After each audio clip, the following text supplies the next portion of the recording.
Hello everybody, and welcome back for another episode of Indie Impressions. My name is Nick, and today I'm very happy to be able to show you something called Secret Habitat by developer StrangeThink, who you'll probably remember this developer just via the very distinctive art style that we're shown here on the title screen. Covered probably at least 3 or 4 pieces by this developer in the past, all of which I've had very positive things to say, but this one I have a feeling is going to be something even a little bit more special, if the little bit that I've played has been a good demonstration of that already. So what Secret Habitat is, it's actually a first-person procedurally generated art museum simulation. I know that sounds very strange, but we're going to be thrown into a completely procedurally generated world with a variety of art museums that are generated from the ground up to have their own exhibitions in them with their own sounds and ambience, and then the whole world around it is also generated on top of that. So it's a very odd and very cool experience to be able to go through. So anyway, you're probably wondering why am I showing you the resolution and settings menu here. There is a more clean title screen, and I apologize I'm not able to show you that because there was a little bit of a technical issue here that it didn't want to save the resolution settings the way that I had them, so I had to set it here. But, you know, not a big deal.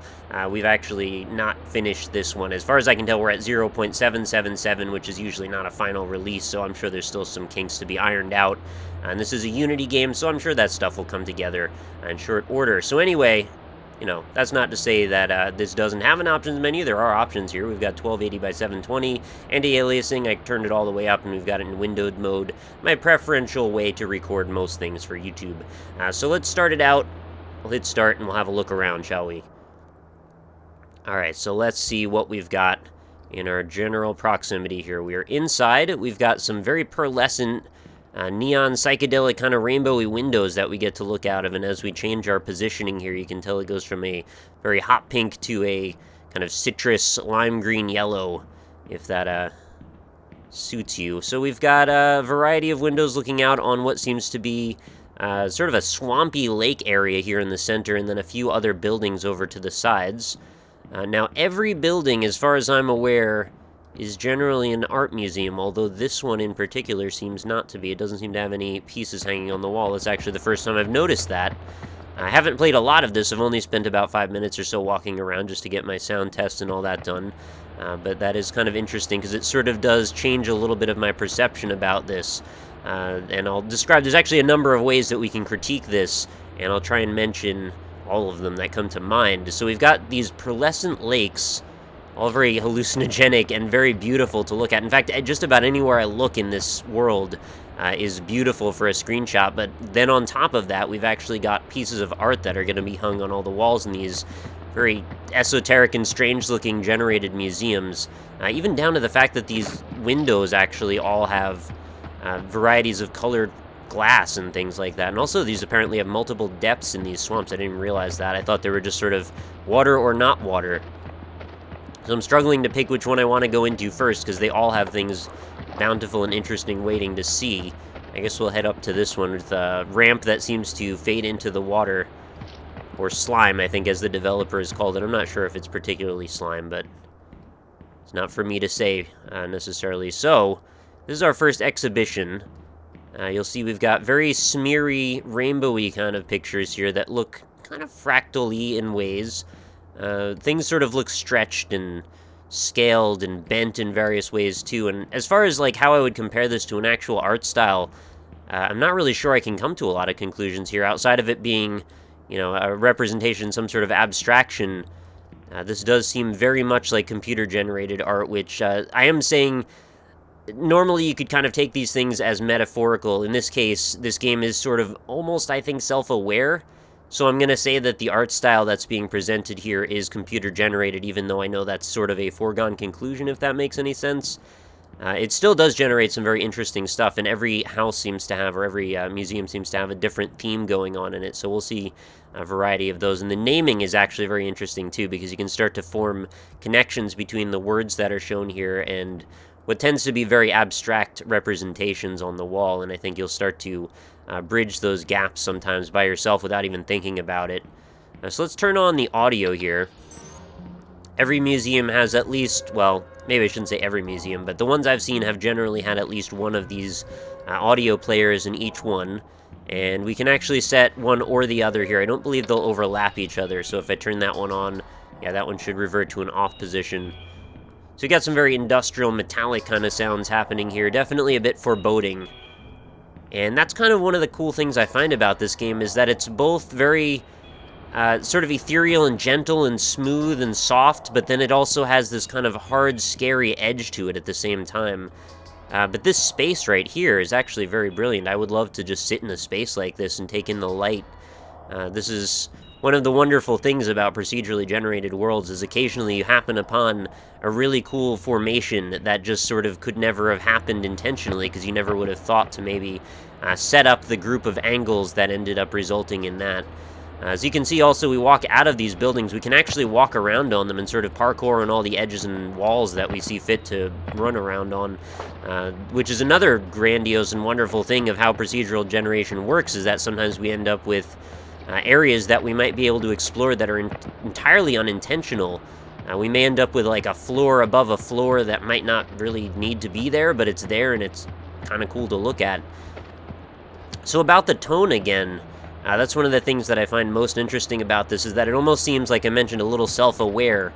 As you walk through all of these different museums, you start to get the impression each one of these pieces sort of has its own story to tell, but maybe that story is more about the fact that we're looking in all of these infinite museums, and then there's this whole museum outside of the museum. So it's sort of like we've compartmentalized every bit of art that exists into its own little box, when the actual things that are worth caring about are actually outside. Now, I don't know if the developer has gone after a narrative like this, or if this sort of thing is just something that sort of happened upon me personally, but I do kind of find that there may be some interesting parallels here. You know, as we walk around, it becomes pretty obvious very quickly how sort of sterile and institutional these museums look, as opposed to the brilliant, beautiful, psychedelic, crazy neon colors of this outside area. And the fact that looking out also seems to have an augmented view, like we're sort of looking through rose-tinted glasses here, almost literally, from what is a rather foreboding interior. Sort of makes you wonder, like, so is nature really the thing that's the museum here? Are we supposed to be looking out from the man-made constructs into what is actually, you know, the real show, if that makes sense? I mean, each one of these trees in and of itself is actually quite beautiful to look at, and they all sway in the wind and move in their own way. Where we've got these boxes everywhere, and these boxes are all very static and, you know, unchanging, which is very much unlike life, right? Everything about life that we're experienced with is very much changing and dynamic. So, you know, there's just these parallels here, and I don't even know, like, I think probably the developer, well, I shouldn't put words in their mouth or anything, but I feel like the general thrust here might have just been, let's look at some really interesting art. And then maybe somewhere along the line, that narrative might have developed as well. Because it is really cool to think of, like, creating a system that art could be generated within other systems that are also being generated. Like, that's so deep. It's very meta. And then when you add all of these various soundscapes on top of it, there's so many different possible experiences that could happen here. You know, take every version of every type of sound, put it on top of every version of every type of color and every type of composition, every type of texture, with every type of setting and surrounding, and you kind of find yourself in an endless loop of possibilities that, I don't know, kind of blows my mind a little bit. Jump invention. Like, we could actually scrutinize this as a piece of art all in and of itself, and this is something that was just happened to have been created by this set of code. I just find that really fascinating, and that's really where I think this is one of the strongest pieces that I've seen in a long time. And as far as indie games go, this is absolutely beautiful, and I would so be on board to see where this could go if you introduced more and more in terms of different composition styles, different variables that could happen, maybe had the music loops last a little bit longer, have a bigger diversity in them. I feel like there is actually a lot to be constrained here in tone as I've walked through a number of these museums, and I'm just framing this shot in particular because it's just a really interesting piece of architecture.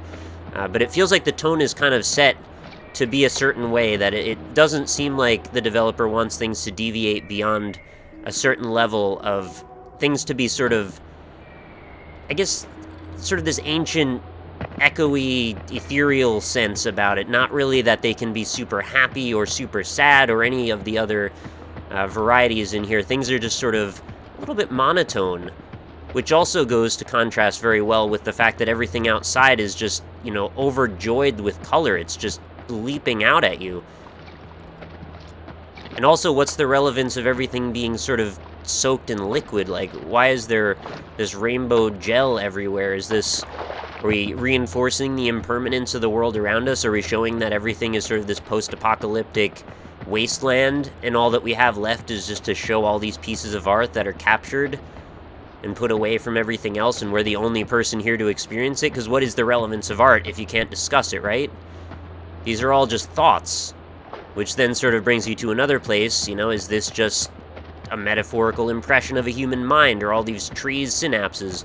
I might be going a little too far with this analysis, but just the fact that I can even go to these places and have them still feel relevant is sort of a wondrous thing to me, and I really, really love this architecture too. I'm looking for areas that I can jump around on in weird ways. I have so many hopes that I could see this come out to be even more than it already is, and it's already so much right now. Imagine this with a day-night cycle. Imagine this with a variety of life around that you can interact with. Imagine this with a town and NPCs. I mean, all of these things are probably not necessary, and they might even undermine the general goal of this, what the developers set out to do here, but I love every second of everything that I'm looking at here. And the ideas that are just coming to mind are just so numerous, it's almost making my head explode. Attack self. And we've got this blurry background and then a sharp foreground. Sort of a threaded, I'm not even sure what to make. It almost looks like a textile. Or maybe we're looking down at a filing cabinet. Those are all groups of folders. Oldest bent. See, this is one of the exceptions, though. I think there are instances where the colors definitely don't really seem consistent with the tone that goes on here. Like, let's turn on the music and see what it sounds like. Yeah, they all seem to have this sort of foreboding, threatening sound to them from what I've experienced so far. And looking at this solid blue canvas called Farm Before, and then playing this sound on top of that, that creates such a different composure out of the whole thing, or composition out of the whole thing.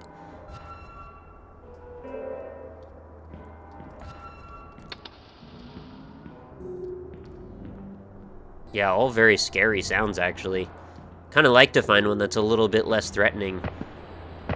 I also really enjoy the fact that the developer chose to emphasize a sense of physicality more so than in a lot of the other works that I've seen.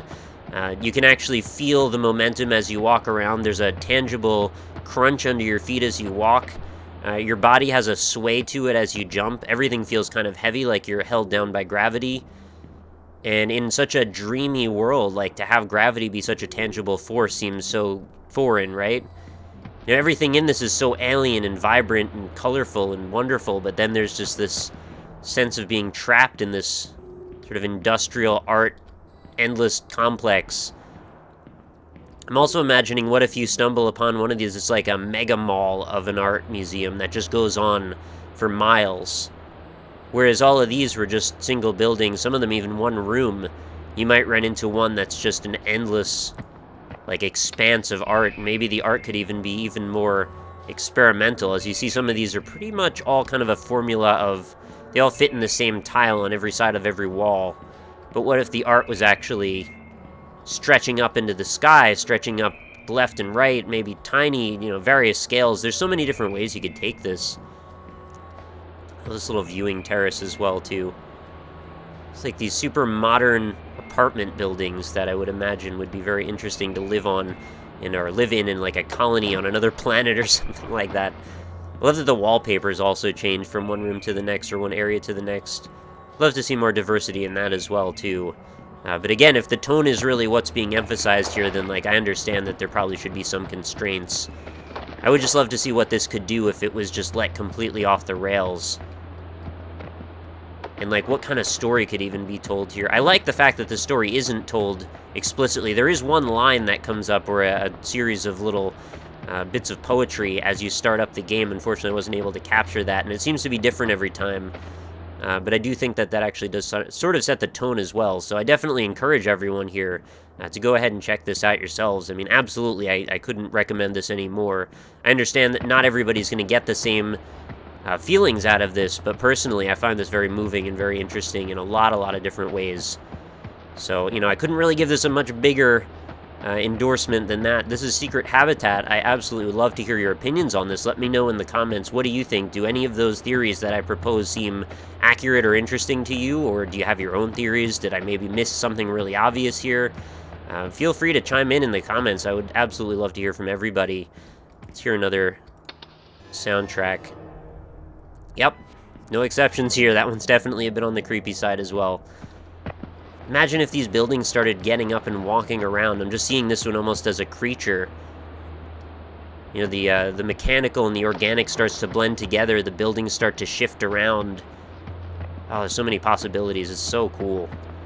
Anyway, like I said, no exception to the rule here. Strange Think, one of my favorite developers ever, and I think sort of represents the thrust of what I like this channel to be about. The creativity, the boldness, the unexpected wonder, and all of those things are just like the journey that I love to find, and I love to help you find if possible. So yeah, definitely try this out. Links are going to be in the description. Leave me a comment, please, and of course, if you enjoyed the video, make sure you leave a like on it, because that helps spread the word about games like this, or experiences like this, because I understand that the gameplay element is definitely on the minimal side, but, you know, I'm no stranger to strange and unique things like this, and I'm definitely always on the lookout for more things in this same similar vein. So if you know anything, feel free to suggest it in the comments as well. So with that, I'll leave you for another day. I hope you enjoyed this sincerely, and I will see you back for another one tomorrow. New episodes of Indie Impressions go up every single day. Look forward to bringing you more in the future, and I will talk to you all then.